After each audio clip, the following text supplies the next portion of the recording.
ବିଛଣାରେ ଶୋଇକି ମାତ୍ର 3 ଥର ପଢ଼ି ଦିଅନ୍ତୁ ଏହି ଗୋଟିଏ ମନ୍ତ୍ର।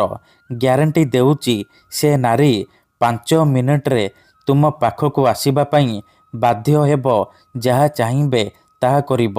ଆଜ୍ଞା ହଁ, ଏହି ମନ୍ତ୍ର ଏତେ ଶକ୍ତିଶାଳୀ କି ଏହି ମନ୍ତ୍ରକୁ ଆପଣ ଯେମିତି ପଢ଼ିବେ ସେ ଝିଅ ହେଉ ବା ବିବାହିତା ନାରୀ ତୁମ ପାଖକୁ ଆସିବା ପାଇଁ ବାଧ୍ୟ ହେବ। ଯେପର୍ଯ୍ୟନ୍ତ ତୁମ ପାଖକୁ ଆସିନି, ତୁମ ସହିତ ସମ୍ପର୍କ ରଖିନି, ସେ ଖାଲି ଛଟପଟ ହେବ। କେବଳ ଆପଣଙ୍କୁ ବିଛଣାରେ ଶୋଇକି ଏହି ଗୋଟିଏ ମନ୍ତ୍ରକୁ 3 ଥର ପଢ଼ିବାର ଅଛି। ତାପରେ ଦେଖିବେ ଚମତ୍କାର। ଆଜ୍ଞା ହଁ, ଆପଣ ସମସ୍ତଙ୍କର ଇଚ୍ଛା ଥିବ ସୁନ୍ଦରୀରୁ ସୁନ୍ଦରୀ ଝିଅକୁ ପଟେଇବା ପାଇଁ, ସୁନ୍ଦରୀ ପଡ଼ିଶା ଘର ଭାଉଜକୁ ପଟେଇବା ପାଇଁ, ତାଠାରୁ ନିଜର ମନ ମୁତାବକ କାମ ହାସଲ କରିବା ପାଇଁ। କିନ୍ତୁ ଇଏ ଏତେ ସହଜ ନୁହେଁ। ଏଥିପାଇଁ ଆମର ତନ୍ତ୍ର ଶାସ୍ତ୍ରରୁ ମୁଁ ଆଜି ଆପଣଙ୍କ ପାଇଁ ସବୁଠାରୁ ଶକ୍ତିଶାଳୀ ବଶୀକରଣ ବିଦ୍ୟା ନେଇ ଆସିଛି, ଯାହାକୁ ଆପଣ କରିଦେଲେ ସୁନ୍ଦରୀ ଝିଅକୁ ପଟେଇ ପାରିବେ, ସୁନ୍ଦରୀ ପଡ଼ିଶା ଘର ଭାଉଜକୁ ପଟେଇ ପାରିବେ, ତାଠାରୁ ନିଜର ମନ ମୁତାବକ କାମ ହାସଲ କରିପାରିବେ। ଏହି ବଶୀକରଣ ଆପଣଙ୍କୁ ସହଜ ଲାଗିବ, କିନ୍ତୁ ଇଏ ପ୍ରଚଣ୍ଡ ମହାଶକ୍ତିଶାଳୀ ବଶୀକରଣ, ଯାହାର ପ୍ରୟୋଗରେ ଆପଣ କେଉଁ ବି ଝିଅ ବା ବିବାହିତା ନାରୀକୁ ପଟେଇ ପାରିବେ।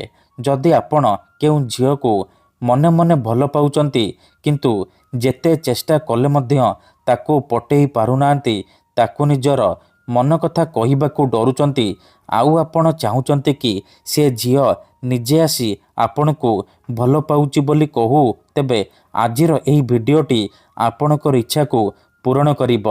କେବଳ ଆପଣଙ୍କୁ ବିଛଣାରେ ଶୋଇକି ଏହି ମନ୍ତ୍ରକୁ 3 ଥର ପଢ଼ିବାର ଅଛି। ଗ୍ୟାରେଣ୍ଟି ଦେଉଛି ଯେଉଁ ଝିଅ ପାଇଁ ଆପଣ ଏହି ମନ୍ତ୍ରକୁ ପଢ଼ିବେ, ସିଏ ରାତି ଦିନ ଆପଣଙ୍କ କଥା ଭାବିବ, ପାଗଳି ପରି ଆପଣଙ୍କୁ ଭଲ ପାଇବାକୁ ଲାଗିବ। ନମସ୍କାର ଫ୍ରେଣ୍ଡସ୍, ଓଡ଼ିଆ ଫଣ୍ଡା ଚ୍ୟାନେଲକୁ ଆପଣମାନଙ୍କୁ ସ୍ୱାଗତ। ଏହି ବଶୀକରଣ ସାହାଯ୍ୟରେ ଆପଣ ବର୍ଷ ବର୍ଷ ଧରି ଭାଙ୍ଗି ଯାଇଥିବା ପୁରୁଣା ପ୍ରେମକୁ ଫେରାଇ ଆଣିପାରିବେ। ଶାଶୁ, ନଣନ୍ଦ, ଦିଅର, ଭାଉଜ କାହାକୁ ବି ନିଜ ବଶରେ କରି ତାଠାରୁ ନିଜର ମନ ମୁତାବକ କାମ ହାସଲ କରିପାରିବେ। ଏହି ବଶୀକରଣକୁ କରିବା ପାଇଁ ଆପଣଙ୍କୁ କୌଣସି ପ୍ରକାର କଷ୍ଟ କାମ କରିବାକୁ ପଡ଼ିବନି କିମ୍ବା କିଛି ବି ପଇସା ଖର୍ଚ୍ଚ କରିବାକୁ ପଡ଼ିବନି। ଆପଣ ନିଜ ଘରେ ବସି ବସି ସୁନ୍ଦରୀ ଝିଅ ବା ସୁନ୍ଦରୀ ଭାଉଜକୁ ପଟେଇ ପାରିବେ, ତାଠାରୁ ନିଜର ମନ ମୁତାବକ କାମ ହାସଲ କରିପାରିବେ। ଏଥିପାଇଁ ଆପଣଙ୍କୁ କ'ଣ କରିବାକୁ ପଡ଼ିବ? କେବଳ ବିଛଣାରେ ଶୋଇକି ଏହି ମନ୍ତ୍ରକୁ 3 ଥର ପଢ଼ିବାର ଅଛି। ତାପରେ ଦେଖିବେ ଚମତ୍କାର। ତେବେ ଏହି ମନ୍ତ୍ରକୁ ଆପଣ କିପରି ପଢ଼ିବେ ମୁଁ ଆପଣଙ୍କୁ ଶିଖେଇବି। ସମ୍ପୂର୍ଣ୍ଣ ପ୍ରୟୋଗ ବିଧି ଠିକ୍ ଭାବରେ ଶିଖେଇବି। ଜାଣିବା ପାଇଁ ଆପଣ ଦୟାକରି ଭିଡ଼ିଓଟିକୁ ମୂଳରୁ ଶେଷ ପର୍ଯ୍ୟନ୍ତ ଧ୍ୟାନ ସହିତ ଦେଖନ୍ତୁ। କାହିଁକି ନା ଅଧାରୁ ଛାଡ଼ିକି ପଳେଇଲେ କିମ୍ବା କାଟି କାଟି ଦେଖିଲେ ଆପଣ କିଛି ବି ବୁଝିପାରିବେନି।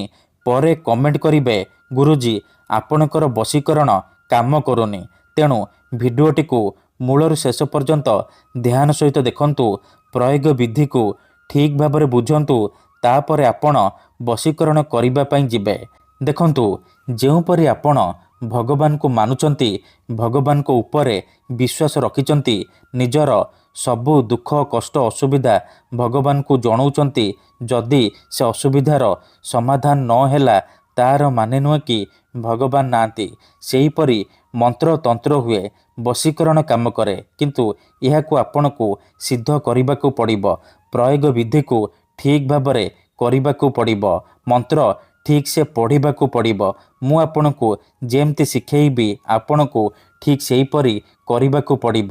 ତେବେ ଯାଇ ମୁଁ ଆପଣଙ୍କୁ ଗ୍ୟାରେଣ୍ଟି ଦେଉଛି ଆପଣ ଯେଉଁ ଝିଅ ବା ସୁନ୍ଦରୀ ଭାଉଜକୁ ଚାହିଁବେ ପଟେଇ ପାରିବେ। ଯଦି ଗୋଟିଏ ଥରରେ ବଶୀକରଣ କାମ କରୁନି, ଦ୍ୱିତୀୟ ଥର ଚେଷ୍ଟା କରନ୍ତୁ, ନିହାତି ଭାବେ ସଫଳ ହେବେ।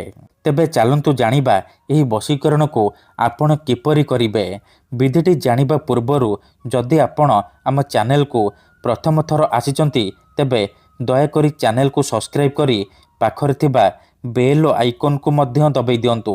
ମନେ ରଖନ୍ତୁ, ଏହି ବଶୀକରଣ ବିଧିକୁ ଆପଣ କେଉଁ ବି ବାରରେ କରିପାରିବେ, କିନ୍ତୁ ଯେବେ ବି କରିବେ ରାତିରେ ଶୋଇବା ପୂର୍ବରୁ କରିବେ।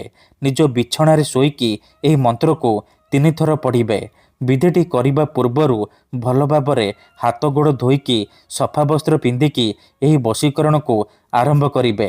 ପ୍ରଥମେ ଆପଣ କ'ଣ କରିବେ, ଯେତେବେଳେ ରାତିରେ ଶୋଇବା ପାଇଁ ଯିବେ ନିଜ ବିଛଣା ଉପରେ ପୂର୍ବ ଦିଗକୁ ମୁଣ୍ଡ କରିକି ଶୋଇପଡ଼ିବେ।